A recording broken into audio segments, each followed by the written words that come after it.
And here very roughly I have shown the colours that you get as the temperature increases.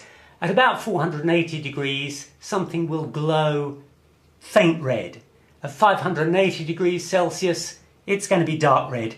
At 730 it becomes bright red. At 930 bright orange. At 1100 yellowy orange. And at 1300 degrees Celsius yellowy white. In other words, as the temperature increases, so this graph moves this way and you get into the visible light region. This also accords with our own everyday experience. For example, radio waves, like television waves, are going through us all the time, but no effect, we don't notice them. Whereas infrared radiation, like something coming out initially from a fire before you can see it, you can feel it. You feel warm, there's some energy there. Visible light, you can see. Ultraviolet, if you stay in it long enough, will burn you. A lot more energy. X-rays will go right through you. And if you're exposed to too many, that can be very dangerous. What is happening here? All these electromagnetic radiation are simply increasing in frequency as we go that way, which means that that's increase in frequency. This way they're increasing in wavelength. But we've noticed that as you go in this direction, they also increase in energy. So the higher the frequency, the higher the energy. And so we can see why, if we plot the intensity against wavelength, we now understand why, as the wavelength shortens, that is, the frequency increases, the intensity increases. That much we can now understand. But our question is, why is it that it turns round and does that, when what we would expect is that it would just carry on like that? In other words, what we theoretically expect is this line here, which means that as you get to shorter and shorter wavelengths, higher and higher frequency, the intensity just keeps growing. And since this was kind of the visible light region, then here in the ultraviolet region, or here in the X-ray region, the intensity ought to be even greater. Now, let's just say that thank goodness it isn't, because if it were, when you sat in front of an electric fire, not only would you get the heat here, not only would you get the light here, but you would be absolutely frazzled by the ultraviolet and X-ray radiation. And that is called the ultraviolet catastrophe.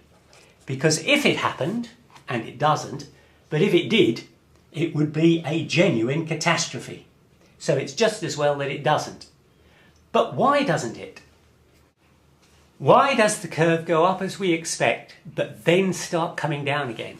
That was the problem that Planck and Einstein turned their attention to round about the years 1900 to 1905. And they postulated that the energy that is in the electromagnetic waves has to be in packets of energy, which they called photons. And their argument was the photons cannot have more energy than is available. Now, how much energy is available? Well, we worked that out before. We showed that the energy is Planck's constant times T for any given atom. And therefore the argument is that you can't give a photon more energy than the average of kT. Or what we now know quantum mechanically is, if you've got an electron in an orbit around the nucleus, here's the electron, here's the nucleus, you can give it energy to drive it out to a higher energy orbit, but that energy cannot be greater than kT, because kT is the average energy that you've got in that gas.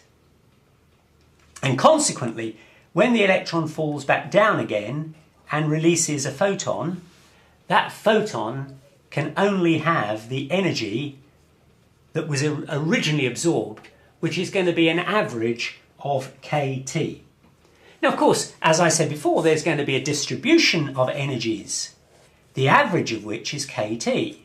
But you can have energy higher and you can have energy lower. But the point is, the probability of getting a photon of much higher energy is very much less. And that's the reason why this curve does this. It increases with energy until it gets to a point like this. And this is where the energy of kT starts to go over this hump here. And now we're getting into this area where the probability of finding photons with this energy is very low. And consequently, this falls off. So yes, when your electric fire comes on, it's very possible that you will find a photon in the ultraviolet range or in the X-ray range.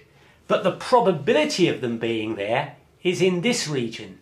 Very low probability. So there's just the odd photon in the X-ray or the ultraviolet range. And that's why you don't get frazzled when you sit in front of the electric fire, because the amount of energy available on average is kT. That gives rise to a distribution that looks like this in terms of the probability of finding photons with different energies. And by the time you get up to an energy which would equate to the ultraviolet or X-ray range, you're down at this very low probability. And that's why the curve comes down quite sharply, so that you get hardly any ultraviolet or any X-rays. And the reason for that is that the energy has to be in packets, and the photon contains those packets of energy, and the energy can't be greater than the available energy in the gas itself, which per atom is about kT. For those of you who want the precise term, this was developed by Max Planck in a formula which is known as Planck's law, which says that B, which is spectral radiance, it's kind of another term for intensity, is 2 times h, which is Planck's constant, times nu, which is the frequency cubed, divided by c squared, the speed of light squared, divided by 1 over e, that's the exponential, to the h nu over kT minus 1. And this is the famous Boltzmann term. You've got the energy of the photon, which is given by h times nu. I've described that in some of my earlier videos, divided by the available energy, which is on average kT. And that dictates how the intensity will vary. And that's what generates this curve. So that's the Planck formulation. But I hope even if you don't follow that, you'll have understood why, thankfully, we do not have an ultraviolet catastrophe.